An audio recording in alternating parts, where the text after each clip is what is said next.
بسم اللہ الرحمن الرحیم۔ محترم ناظرین، السلام علیکم۔ حضرت سلمہ رضی اللہ تعالیٰ عنہ، آپ کیا جانیں کہ حضرت سلمہ رضی اللہ تعالیٰ عنہ کون ہیں؟ ان کا باپ قبیلہ مخزوم کا ایک قابل رشک سردار تھا اور وہ دنیائے عرب کا ایک بہت بڑا اور معروف سخی تھا۔ لوگ اسے مسافروں کا زاد راہ سمجھا کرتے تھے، کیونکہ قافلے جب اس کے گھر کی طرف روانہ ہوتے یا اس کی رفاقت میں سفر کرتے تو اپنے ساتھ زاد راہ لے کر نہ جاتے، اس لیے کہ سب کے اخراجات یہ خود برداشت کیا کرتے تھے۔ حضرت سلمہ کے خاوند عبداللہ رضی اللہ تعالیٰ عنہ بن عبد الاسد کا شمار ان 10 صحابہ کرام میں ہوتا تھا جو سب سے پہلے مسلمان ہوئے۔ ان سے پہلے حضرت ابوبکر رضی اللہ تعالیٰ عنہ اور چند دیگر صحابہ مسلمان ہوئے تھے۔ حضرت سلمہ اپنے شوہر کے ساتھ ہی مسلمان ہو گئی تھیں اور ان کا شمار ان صحابیات میں ہوتا ہے جنہیں اسلام قبول کرنے میں سبقت حاصل ہے۔ حضرت سلمہ اور ان کے شوہر کے اسلام قبول کرنے کی خبر جنگل کی آگ کی طرح چار سو پھیل گئی۔ قریش غصے میں آ کر ان دونوں کو ایسی دردناک سزائیں دینے لگے جس سے مضبوط چٹانیں بھی لرز جائیں، لیکن ان کے پائے استقلال میں کوئی لغزش پیدا نہ ہوئی اور نہ ہی یہ کسی تردد کا شکار ہوئے۔ جب جب صحابہ کرام مصائب کی چکی میں بری طرح پسنے لگے تو رسول اکرم صلی اللہ علیہ وآلہ وسلم نے اپنے صحابہ کرام کو حبشہ کی طرف ہجرت کر جانے کی اجازت دے دی۔ ان مہاجرین میں یہ دونوں میاں بیوی بھی تھے۔ حضرت سلمہ اور آپ کے خاوند اپنا معزز گھرانہ چھوڑ کر اللہ کی خوشنودی حاصل کرنے کے لیے ایک اندیکھی منزل کی طرف روانہ ہو گئے۔ حضرت سلمہ اور آپ کے شوہر کو حبشہ کے حکمران نجاشی کی مکمل حمایت حاصل تھی۔ پھر بھی ان کی دلی تمنا تھی کہ وہ مبارک گھڑی کب آئے گی کہ جب وہ حضور صلی اللہ علیہ وآلہ وسلم کی زیارت کریں گے۔ یہ تمنا ان کے دل میں سمائی ہوئی تھی۔ سرزمین حبشہ میں مقیم مہاجرین کے پاس اس قسم کی خبریں مسلسل آنے لگیں کہ مکہ میں مسلمانوں کی تعداد میں بڑی تیزی سے اضافہ ہو رہا ہے۔ حضرت حمزہ رضی اللہ تعالیٰ عنہ اور حضرت عمر بن خطاب رضی اللہ تعالیٰ عنہ کے اسلام قبول کرنے سے مسلمانوں کی قوت میں بے حد اضافہ ہو چکا تھا۔ قریش کی جانب سے ایذا رسانی ختم ہو چکی تھی۔ یہ سن کر مہاجرین نے اطمینان کی سانس لی اور ان میں سے چند ایک نے مکہ واپس آنے کا عزم کر لیا اور کشاں کشاں مکہ کی جانب روانہ ہو گئے۔ ان واپس آنے والوں میں سلمہ رضی اللہ تعالیٰ عنہ اور آپ کا شوہر بھی تھا۔ لیکن ان واپس آنے والے مسلمانوں کو جلد ہی اس بات کا احساس ہو گیا کہ انہوں نے واپس آنے میں جلد بازی سے کام لیا ہے۔ جو خبریں ان کے پاس پہنچ رہی تھیں ان میں بہت زیادہ مبالغہ تھا۔ صحیح صورتحال یہ تھی کہ جب حضرت حمزہ رضی اللہ تعالیٰ عنہ اور حضرت عمر رضی اللہ تعالیٰ عنہ مسلمان ہوئے تو قریش اور زیادہ بھڑک اٹھے اور انہوں نے مسلمانوں پر مزید ظلم ڈھانا شروع کر دیا، جس سے مسلمانوں کی مشکلات میں بے پناہ اضافہ ہو گیا۔ مشرکین نے مکہ میں آباد مسلمانوں کو ایسی دردناک سزائیں دیں جن کی مثال نہیں ملتی۔ اس صورتحال کو دیکھ کر رسول اکرم صلی اللہ علیہ وآلہ وسلم نے اپنے جانثار صحابہ کو مدینہ منورہ ہجرت کر جانے کا حکم دیا تو مہاجرین کے قافلے میں حضرت سلمہ اور آپ کے شوہر نے شمولیت کا ارادہ کیا۔ لیکن اس دفعہ حضرت سلمہ اور آپ کے شوہر کا مکہ سے ہجرت کرنا اتنا آسان نہ تھا۔ اس دفعہ انہیں انتہائی مشکلات کا سامنا کرنا پڑا۔ ہم یہاں مشکلات کی یہ کہانی حضرت سلمہ رضی اللہ تعالیٰ عنہ کی زبانی آپ کو سناتے ہیں۔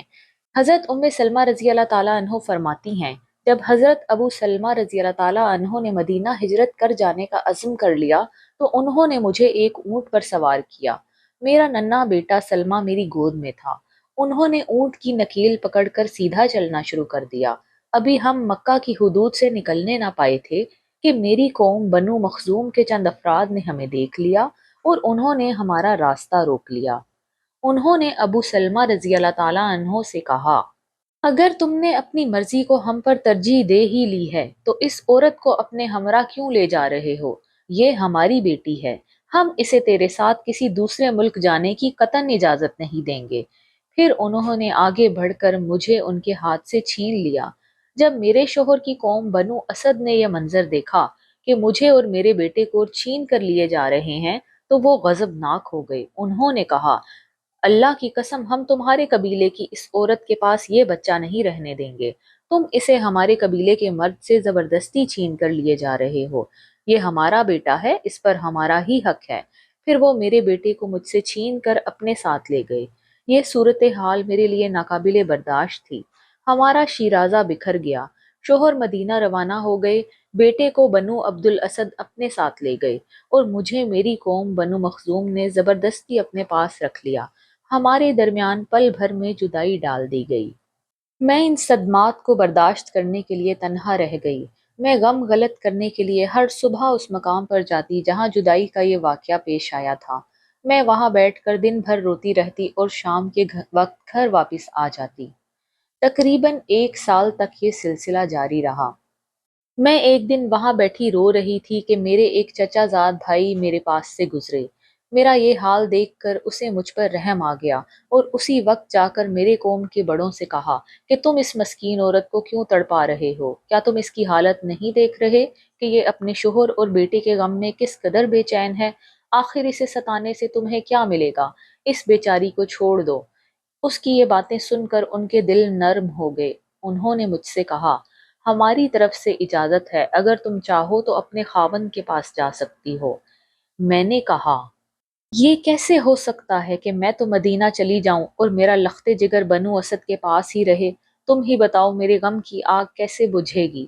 میری آنکھوں کے آنسو کیسے خشک ہوں گے؟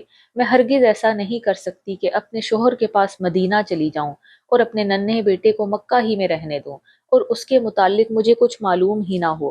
مجھے اس غم میں مبتلا دیکھ کر کچھ لوگوں کے دل میں نرمی پیدا ہو گئی اور بنو اسد سے اس سلسلے میں بات کی تو وہ بھی راضی ہو گئے اور انہوں نے مجھے میرا بیٹا واپس دے دیا۔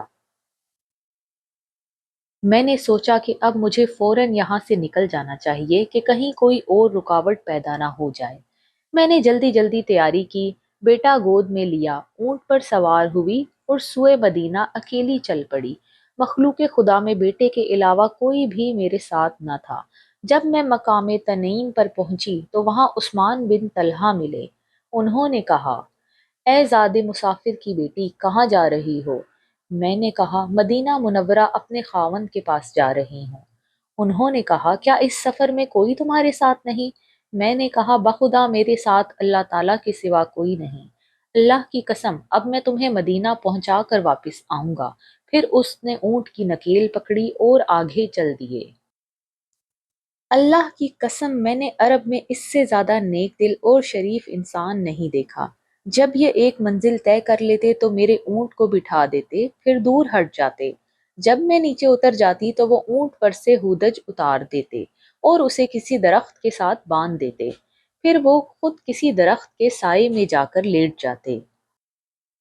جب روانگی کا وقت ہوتا تو یہ میرے اونٹ کو تیار کر کے میرے پاس لے آتے۔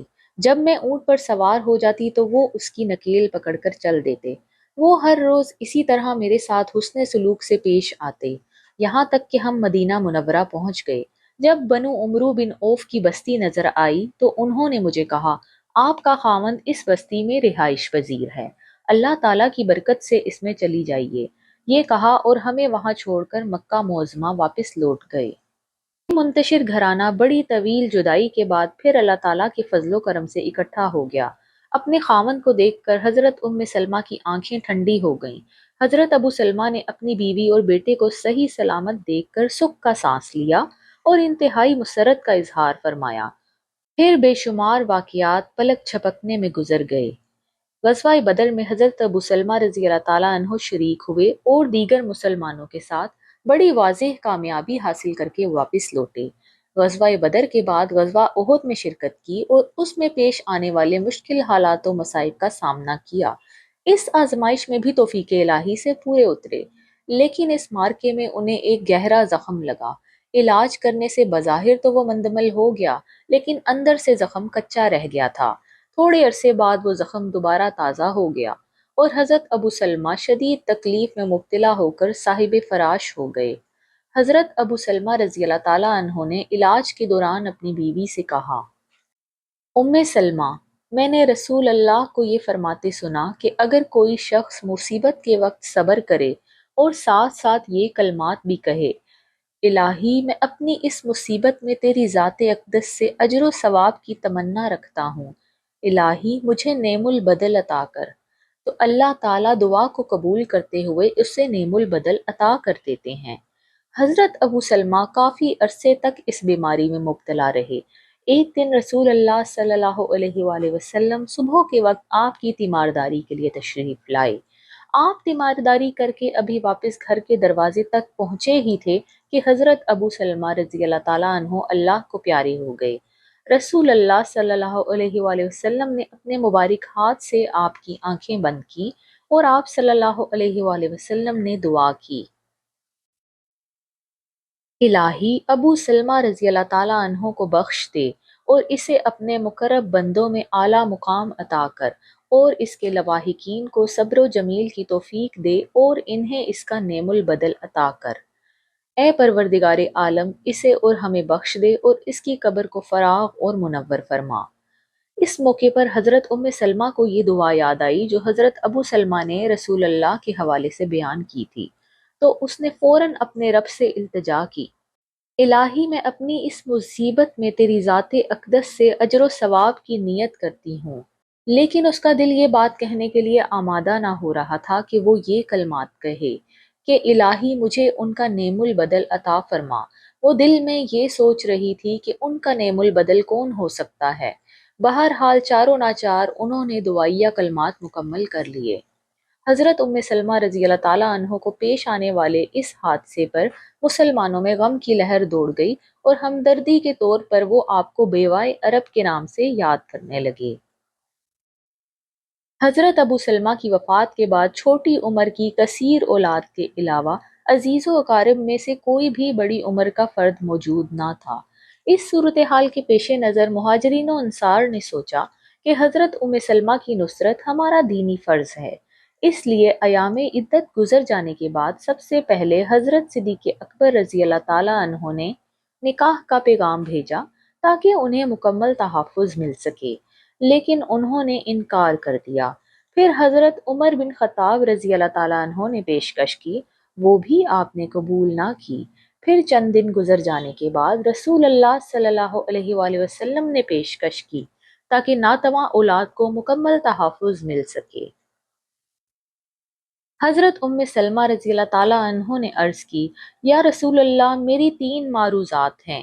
ایک تو میں انتہائی غسیل عورت ہوں، مجھے اندیشہ ہے کہ آپ کو میری کوئی بات ناگوار گزرے اور آپ مجھ پر ناراض ہو جائیں اور میں اللہ تعالیٰ کی طرف سے کسی عذاب میں مبتلا ہو جاؤں۔ اور دوسری بات یہ ہے کہ میں ایک عمر رسیدہ عورت ہوں، اور تیسری بات یہ ہے کہ میں عیال دار ہوں اور چھوٹے چھوٹے میرے بچے ہیں۔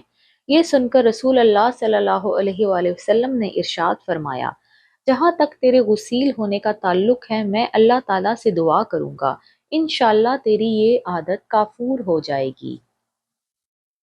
جہاں تک عمر رسیدہ ہونے کی بات ہے، اب میں بھی تیری طرح ہی عمر رسیدہ ہوں، اور جو آپ نے عیال داری کا تذکرہ کیا ہے تو اسی لیے تو میں پیشکش کر رہا ہوں تاکہ ان کی ذمہ داری لے کر آپ کو اس پریشانی سے نجات دوں۔ اس کے بعد آپ رشتہ ازدواج میں منسلک ہو کر انہیں ہر قسم کی پریشانی سے نجات دلانے کا باعث بن گئے۔ اس طرح اللہ رب العزت نے حضرت ام سلمہ رضی اللہ تعالیٰ عنہ کی دعا کو شرف قبولیت بخشا اور انہیں حضرت ابو سلمہ رضی اللہ تعالیٰ عنہ کا نعم البدل عطا کر دیا۔ رشتہ ازدواج میں منسلک ہونے کے بعد بنو مخزوم قبیلہ کی یہ ہند نامی عورت صرف ام سلمہ رضی اللہ تعالیٰ عنہ ہی نہ رہی، بلکہ انہیں ام المومنین بننے کا عظیم شرف بھی حاصل ہو گیا۔ اسی طرح کی مزید دینی معلومات کے لیے میرے چینل کو سبسکرائب کر لیجئے، اور اگر ویڈیو پسند آئی ہے تو اسے لائک اور شیئر ضرور کر دیجئے گا۔ ملتے ہیں آپ سے اگلی ویڈیو میں۔ اللہ حافظ۔